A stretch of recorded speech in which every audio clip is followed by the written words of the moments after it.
another segment with political muckraker. You can look it up. It's rather complimentary, actually. Yeah. John Settle. As you are analyzing, as you are dissecting the recent campaign financial reports of the 5 major candidates, as you're looking at those and you're looking at who got the most, who didn't get much, et cetera, is money that important in the Shreveport mayor's race? Yes. There's no doubt about it. Money can't vote, but it's as close to a vote as you can get.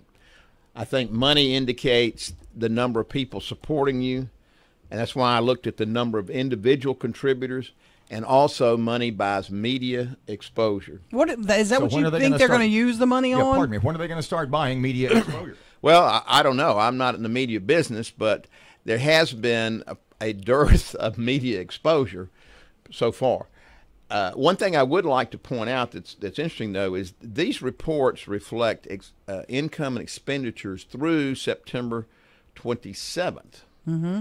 And the next, and so they're a little bit dated in the scheme of things Sure. with time left.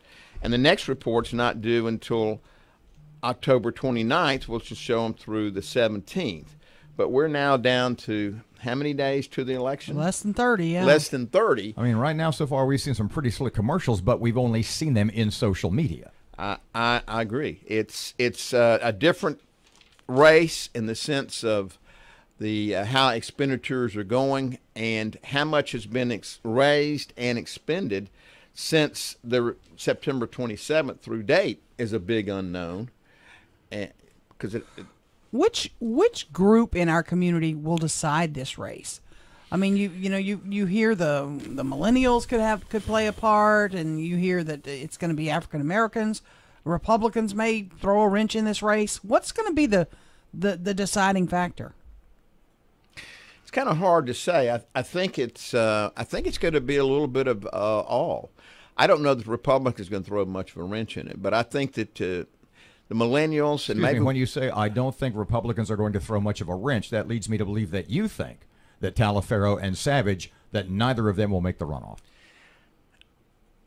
I'm fairly confident that it'll be Perkins and Tyler, and that's based upon my review of the financial reports and money and the fact that we have 2 Republicans on the ballot, which I think they will keep shooting each other in the foot. Do you think it would behoove the Republicans, obviously you do, if one withdrew and threw their support to the other, or is it too late for that? Or would it make a difference? Well, first of all, I'm a registered Republican, which may shock a lot of people, number one. Number two, it's too late for that. Number three, I think it wouldn't make much of a difference. I think that Leo Savage has appealed to a certain constituency that would not go vote for Talaferro simply because Talaferro is a Republican. And Talaferro's hardcore supporters would not vote for Savage because he's kind of a maverick in the sense of politics. And Jim's been a good old boy. He's been around. He does the right things, says the right things, dresses the right way, and has been more of a just to review, person. pardon me, you don't think Savage backers would vote for Talaferro. You don't think Talaferro voters would back Savage. Is that what you just said? I don't think more than 50% of them would switch over. Do you think they'd stay home? Do you think they would? I think they would look at other alternatives. Well, speaking of good old boys, we haven't talked You're not talking about me. No, we haven't talked about this one in a while, and I haven't talked about him with you.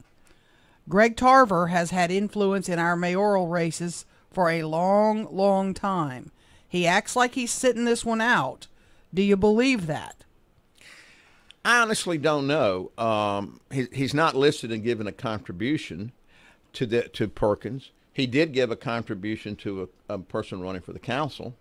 Who was that? James Fleury. Okay.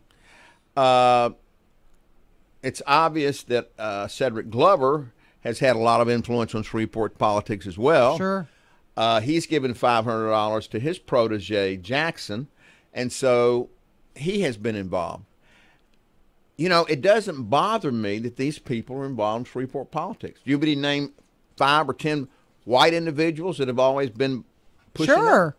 Well, you know, I'll just say the downtown Committee 100 crowd, and I won't call any names out. Okay. And so we've always had various people from positions of power trying to influence elections because for the better good or to keep their positions of power. But Tarver staying out doesn't surprise you? I don't really know how that's going to shake out. I read what he said. Everybody thought it may have been a setup. I do know that at one time Perkins was seeing or dating Tarver's daughter, and he's not doing that anymore. At the end of the day, we got to wrap this up. At the end of the day, at the end of this election, are Shreveport's traditional movers and shakers, are the money people going to get what they want? I don't know. I think because we now have more people participating in this campaign, that I don't know if you can say that there's one source of money in this campaign anymore, or in Shreveport, because there's obviously a large anti-Ollie or Tyler group. Started back when they had that thing at the Petroleum Club for Perkins. So there's obviously a large group of people that are dissatisfied with the Tyler administration. What's their big problem with her, if you had to pinpoint it? I think the common theme you hear is that she's a fantastic administrator, but not a progressive leader. And a chief administrative officer is the one that should be the administrator, and a mayor should be knocking on doors, going around the country looking for business, walking the streets without police escorts, talking to the people. So I think that a lot of people believe that the way we're going is we're just staying the same or maybe not improving, and that we need a shake-up, new thoughts, new energy, etc.